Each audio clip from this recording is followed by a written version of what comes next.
Fala aí, galera do terceiro, bom dia. Retornando aqui essa semana para não deixar vocês aí na mão nesse período, né? Principalmente com as provas aí do final, Enem, UERJ. Então vamos continuar nosso conteúdo aí. Hoje a gente vai finalizar a crise de 29, né? Para aí na semana que vem a gente já entrar falando de nazifascismo, né? O surgimento dos regimes totalitários, tá?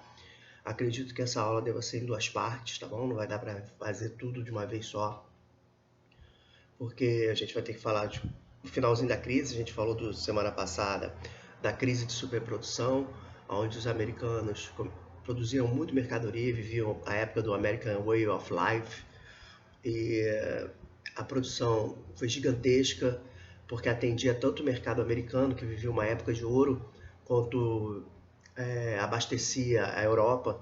Só que, ao mesmo tempo, as economias europeias se recuperaram da crise causada pela Primeira Guerra Mundial, e os americanos simplesmente não reduziram sua produção, né? Aí ocorre a crise de superprodução, que não foi detectada a tempo pelo governo americano naquele momento ali. Resultado, recessão, né? Então vamos lá, galera, dá um pause aí. Quem tem a apostila, pega aí a apostila 9, página 61, tá? A crise de 1929. Falou? Dá um pause aí, para aí. Beleza, olha só. Então começa, camarada, já começa com a apostila assim, vamos lá. A crise de 1929. Então o que foi realmente a crise? Ó, além da crise de superprodução, milhares de pessoas das classes média e altas investiram suas economias na compra de ações das empresas estadunidenses. O que vai acontecer? Como vivia uma época de ouro da economia, muitas empresas americanas também começaram a participar do mercado de ações. Vocês sabem mais ou menos como é que funciona, né? Quem tem a apostila, na página 62 e 63, explica mais ou menos como é que funciona o mercado de ações. Eu vou explicar rapidamente, depois em casa aí se lê com calma. Você estipula o valor total da sua empresa, né? Por exemplo, R$1.000, tudo que eu tenho de valor da minha empresa, né? Tô chutando baixo para a gente poder fazer a conta, né?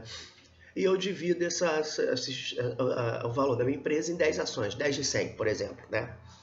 Aí eu coloco essas 10 ações de R$100 na bolsa de valores, correto? O que vai ocorrer, gente?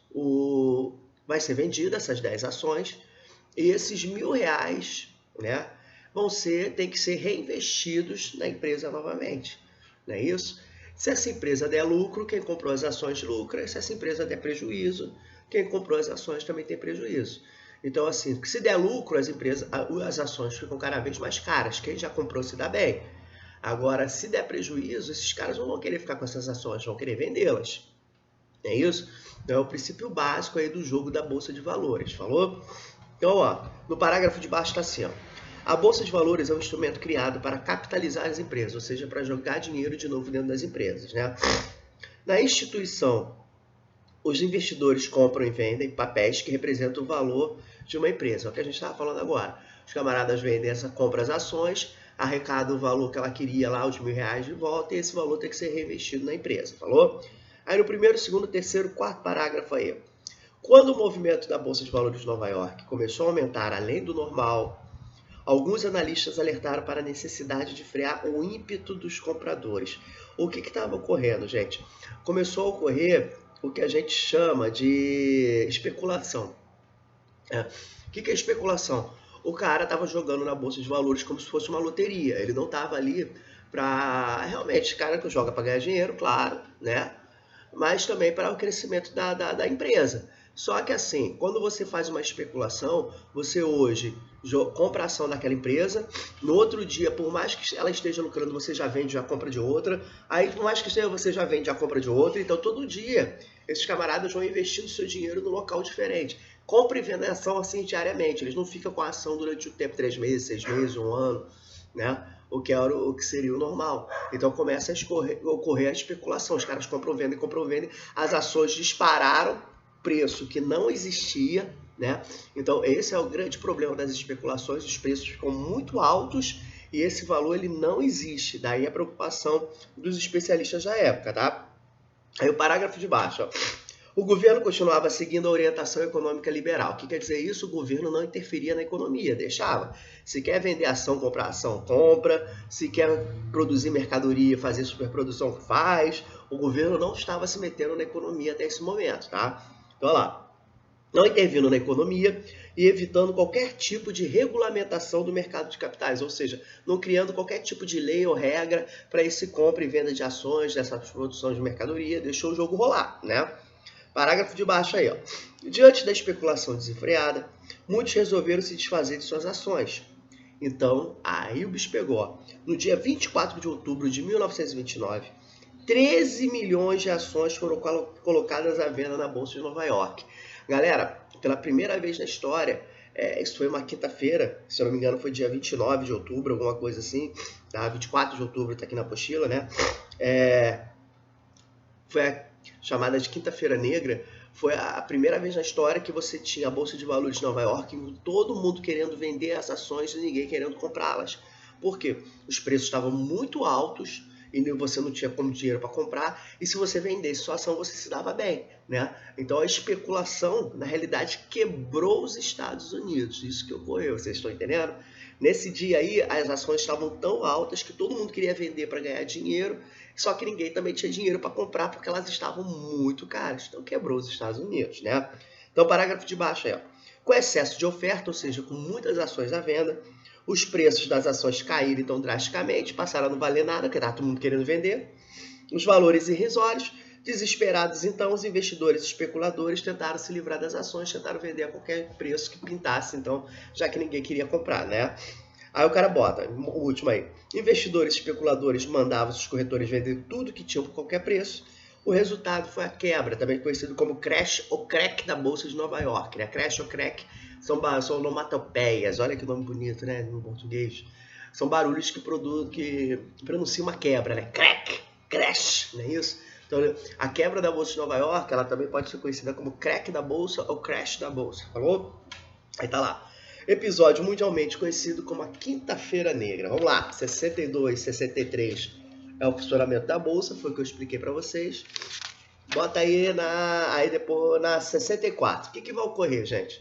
É claro que a gente já vivia a época, bem ou mal, de uma globalização econômica. Então, se os Estados Unidos quebrassem, que eles tinham investimentos em outros países, compravam mercadorias de outros, é claro que esse problema ia se internacionalizar. E foi o que ocorreu. Vamos falar basicamente aqui do Brasil, olha só. 64 lá em cima, primeiro parágrafo, tá assim, ó. A crise também atingiu a economia mundial nos países que tinham relações comerciais com os Estados Unidos. Como o Brasil, os efeitos foram catastróficos.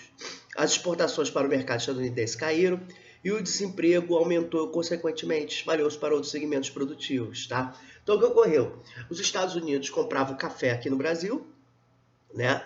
É o finalzinho ali da República do Café com Leite, República Velha, República Oligárquica, sei lá o nome que você gosta de chamar, né? Onde o café era a principal fonte de renda da economia brasileira e simplesmente o maior comprador de café do Brasil, os Estados Unidos, deixam de comprar. Então a economia brasileira foi junto com a americana, correto? Então esse é o grave problema aí que os Estados Unidos começou a gerar no mundo, né? Aí o último parágrafo está assim, ó. As consequências desastrosas da crise de 29 abalaram o prestígio das democracias liberais, ou seja, esse problema aí ocasionado pelos Estados Unidos, né, alertou o mundo que um governo liberal não conseguiu prever o que poderia acontecer na economia e levou à quebra desse país, que era o mais poderoso do mundo naquele momento já ali, né? Então, ó, abriu espaço para a ascensão de regimes autoritários de caráter fascista em vários países, como o nazismo da Alemanha. Então, a quebra da Bolsa de Nova York mostrou ao mundo que as democracias que eram liberais, elas não estavam sabendo conter a crise, ou não deram a atenção devida à crise. Então, começa a surgir em vários locais do planeta os regimes totalitários, que é o que a gente vai estudar na próxima página, falou? Como é que os americanos, então, começam a sair desse problema aí? Vamos lá. Ai, desculpa, gente, que eu tô com a sinusite da cara, né? É corona não, tá? Não é Covid-19 não, tá? Vamos lá. Bota aí na 66, a Grande Depressão e o New Deal, página 66. Aí tá assim, ó. Após a quebra da Bolsa de Valores de Nova York, a economia estadunidense sofreu recessão econômica. tão profunda que passou a ser chamada de Grande Depressão. Então, esse período aí que gerou muito desemprego, levou à fome os americanos, coisas que eles praticamente não conheciam, né? Levou ao suicídio de vários empresários, investidores, tá? Foi um período realmente muito difícil para a economia americana. O que vai acontecer? Ó? A produção industrial caiu cerca de 46%, ou seja, aquela grande felicidade que os Estados Unidos do American Way of Life já não existia mais. A produção industrial praticamente caiu pela metade, né?